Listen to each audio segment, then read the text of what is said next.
જો મિત્રો આપણે કારેલી વાવી છે તો ડાયાબિટીસ માટે કારેલાનું શાક ઉત્તમ ગણાય છે. તો મહિનામાં 1-2 વખત કારેલાનું શાક ખાવું જરૂરી. આપણે તો ડાયાબિટીસ નથી પણ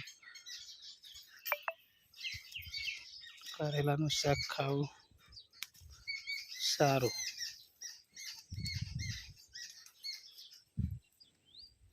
ખેતરમાં ગમે તે ભાઈને કારેલી વાવીને થોડા ઘણો આનો વિકાસ કરીને ઘરે જ બનાવવાનો.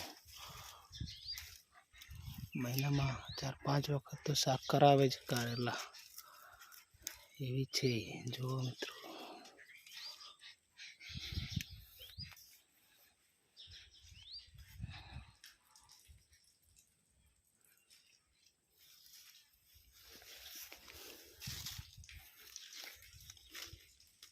આટલા વાગ્યાથી તમે તો લઈને ના આવ્યા.